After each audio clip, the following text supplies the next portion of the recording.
Hello दोस्तों, आज लेकर आई हूँ देवी जी का नाच गीत। आप लोग को वीडियो कैसा लगा कमेंट में ज़रूर बताएं। आशा करती हूँ कि वीडियो ज़रूर पसंद आएगा।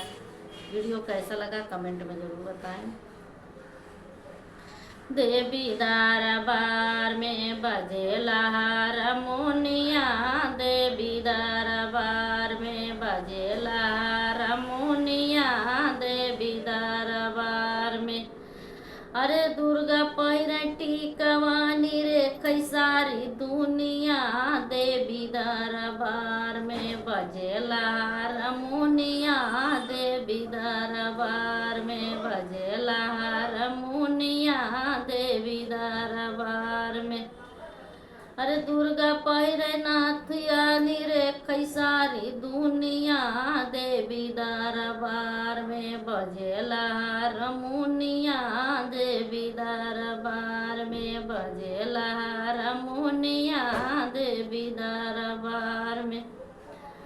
दुर्गा पहिरे झुमकानी रे कैसारी दुनिया, देवी दरबार में बजेला हारमोनिया, देवी दरबार में बजेला हारमोनिया, देवी दरबार में।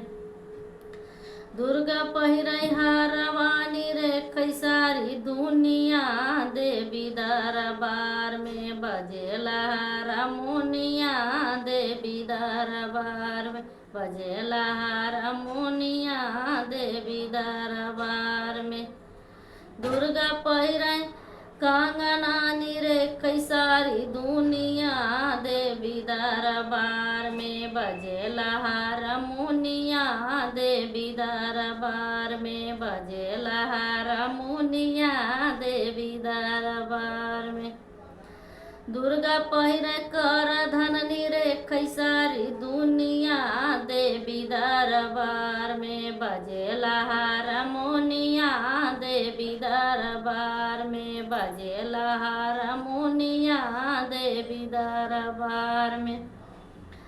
गौरव दुर्गा पहिरे छागलानी रे कैसारी दुनिया, देवी दरबार में बजेला हारमोनिया, देवी दरबार में बजेला हारमोनिया, देवी दरबार में।